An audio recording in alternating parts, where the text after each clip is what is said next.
Welcome, David.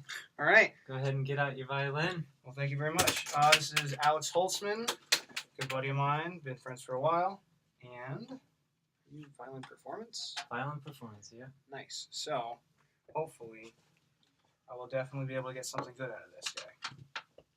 Out of this lesson here. So, it's been a minute. Usually sitting down. Yeah. Mm-hmm. So do you know what this part is called here? This is a chin rest. Chin rest, yeah. Okay. And this?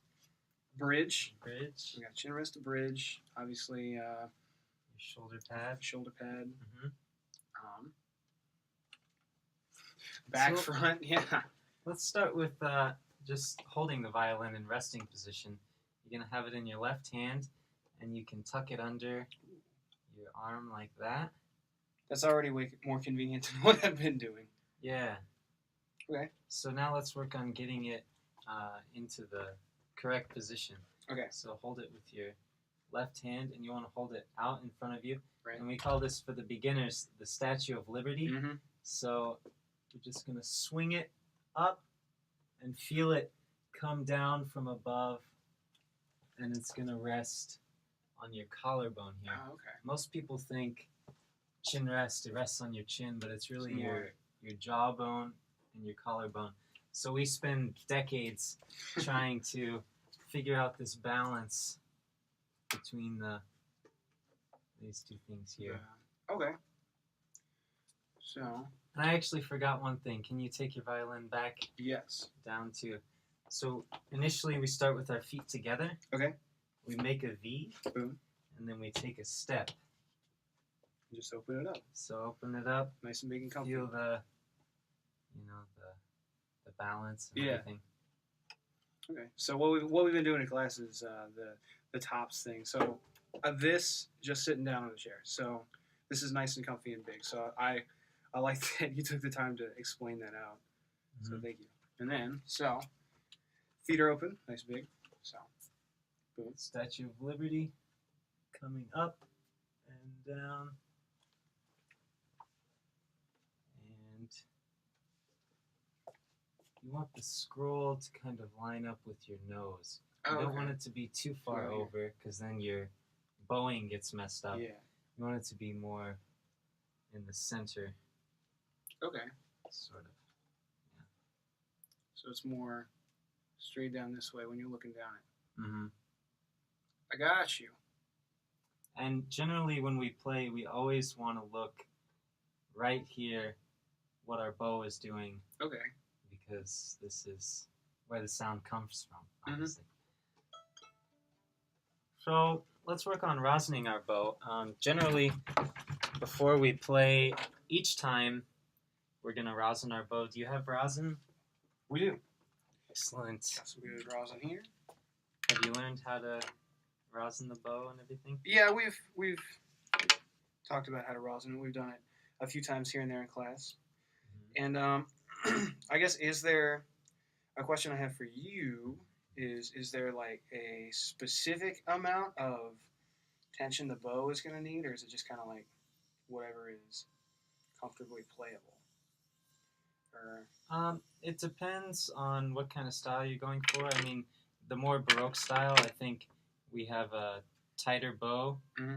But generally, the way I think about it, if you have as much distance here as the stick, so you don't want it to be too short to where the hair is gonna hit the stick and make a extra sound. You don't want it to be too tight, because then it gets too uncomfortable to hold, and the sound also suffers. So it's just a matter of finding that happy balance. Okay. So when you rosin your bow, you're going to hold it in your right hand. Right hand. I guess. Oh, jeez. That happens. Yeah.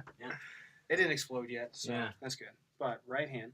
So you put your thumb over this part here, because some kids, they just knock it against that, and that's really going to chip the rosin really fast. Okay. So you just put your thumb like that, and you start at the base. Mm-hmm. Get some good ones in at the base, and then slowly go up. Okay. And make sure you get the tip as well. And you can go ahead and do that. A little bit of it was. There's a couple of chunks hanging off the side there of rosin, but it's all good, squared away now. And you can look down and see if the whole thing is covered or if there's some spaces. But all right, thanks, man. Generally, every time you play, you should rosin your bow. Okay. Yeah. Every time, get ready to do it. So, bow's rosin. Learn how to hold, or at least get the stance mostly correct here. Boom. So let's see. Do you know have you learned how to hold the bow? Yeah, we have. So let me show you what I've got, and then you can give me some corrections here. So just for the time being, I'm gonna hold it here in the middle. Just keep obviously not touching the hairs, and then right hand and just pop it down. Perfect. Just yeah. Make sure the fingers are over the stick. I mean, they're not going to be completely over the stick, but what we come to sometimes is they come too far up and then we lose control of the bow. So that's good for beginners to be aware that the fingers will be hanging off of the stick. Where were you going with that? And then, so start off nice and loose just to make sure, like what you were saying, get the fingers hanging over top. Just feel the weight of the arm, just completely like relax so that there's no tension, no nothing in here. So that's what we're like what you said. That's the idea that we're going for. And then I'm gonna think about just bringing your thumb into your middle finger, and that's the idea that we're gonna try to touch here. So obviously loose here, and then you bring it up a little bit for the little ones, violin, viola. Pinky's gonna rest on top here, and then everything else is gonna hang over nice and loose like that. Thumb just gonna try to press into the middle finger, and it's gonna hold it right there. And that's what it's gonna be. So more or less, so that when it's moving. Yeah. So the thumb is going to be nice and curved. And you can actually place it there to begin. Okay. Like for the first few months or so, just practice with the thumb being there so you can really gain control. Okay. And then you can move it in to there. Pinky's going to be curved and on top. Okay.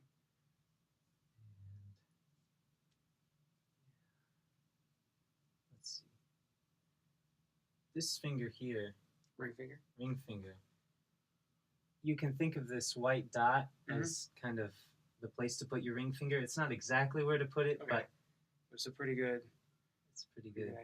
Yeah.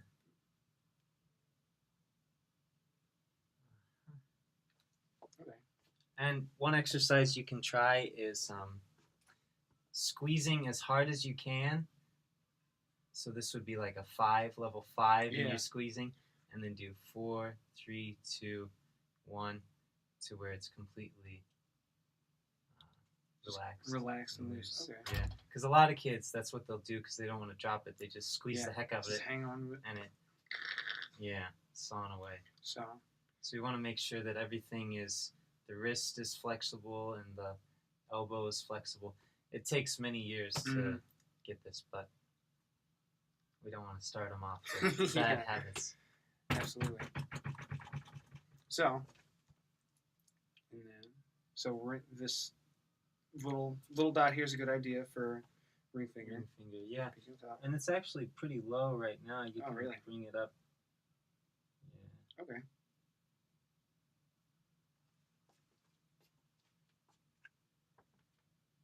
So that'll be. Yeah, let's try some stuff. Just some open strings. Okay. Maybe open D. We can do that. So we have our feet together, make a V. Let's take a step. Statue of Liberty. And then bring it down. Yep. And that's what it is. And to get the bow on the string, you can also bring it from above and picture the circle swooping